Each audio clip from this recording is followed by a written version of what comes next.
This is Woodside Church Kids.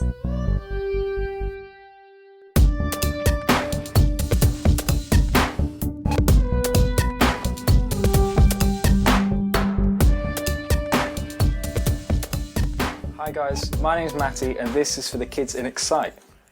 This week is Easter. So we get loads and loads of chocolate eggs at Easter. Did you get any? I was really excited about this week. Easter is one of my favourite times of year. And we're going to take a look at the story from the time that Jesus arrived in Jerusalem on Palm Sunday to when he died and rose on the cross at the end of Easter. I'm reading from a book called Caterpillar's Easter Journey. Let's see what this story says. See the egg upon the leaf upon the tree. The egg is growing day by day, as happy as can be. And now the branch is broken off and waved up in the sky. The people cheer for Jesus. Egg felt that she could fly. Inside the egg grows little legs and body breaking out. Into a world where naughtiness made Jesus want to shout. A caterpillar long and green looks like a tasty treat. She hides inside an upper room with Jesus washing feet. The caterpillar looks for food. This leaf will do just fine, while Jesus and his friends eat bread and drink some wine. Another leaf is eaten, and then a bit of grape, and then a crawl up Jesus' sleeve, her body changing shape.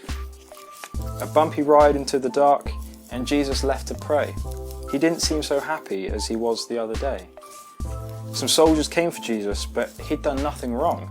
They took him to their leader, and Caterpillar rode along. She wasn't feeling hungry, she only wanted sleep. The shouting was too noisy, and the hill they climbed too steep.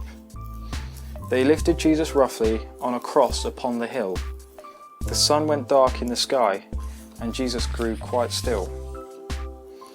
Caterpillar climbed another tree and made a hard cocoon. A chrysalis, a sleeping bag, was like another tomb. And Jesus lay inside the tomb, all wrapped in sheets of white. The stone was rolled into the door to keep him safe at night. Caterpillar didn't know how long before she felt a stir. She smelled some funny ointments, some incense and some myrrh. The ladies came where Jesus lay, the stone against the door had rolled away and showed them all he's not there anymore. The chrysalis then broke in two, and wings began to spread. First egg and now a butterfly, and Jesus wasn't dead. So this really was the best of days. She found that she could fly. And one day Jesus joined her as he rose up into the sky.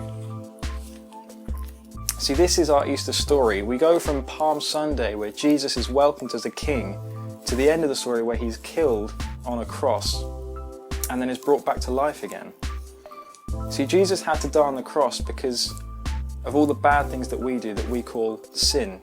It's things that God doesn't want us to do. It's like this. We'll start with a clean sheet of paper that God gives us, and we are perfect. But whenever we do something bad, like we lie to our friends, or we tell a nasty thing about our mummies or daddies, we scrunch up a piece of paper. And no matter how much good stuff we do, our paper is always going to be scrunched up and imperfect. So Jesus died on the cross because he loves us. He wanted us to be friends with God. So he died on the cross, and in doing so, he gave us his piece of paper, his perfect clean sheet of paper. And this means that we can be friends with God. Because Jesus loved us, he died so that we can know God.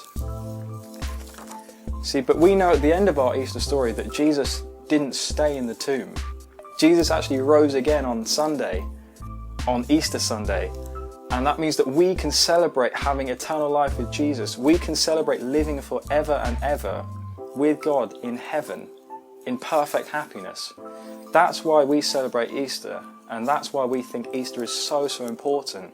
Because Jesus died to take away all the bad things that we do so that we can be friends with God forever. And that is the Easter story. This week, I've got some challenges for you to try out during the week that I put in Woodside Kids Weekly. I've got a spot the difference for you to give a go. It is actually quite tricky.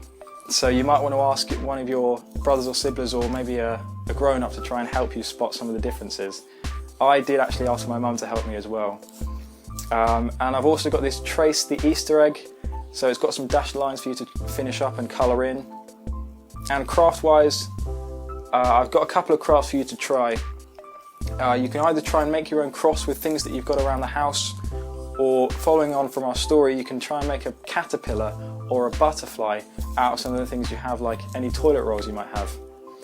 Again, if you do make anything, I love seeing all the stuff that you get up to during the week. So if you email me some pictures, and I'll try and put them in next week so you can share them with all the other kids at Woodside. Until next week, stay safe, help around the house and chat to Jesus. Happy Easter.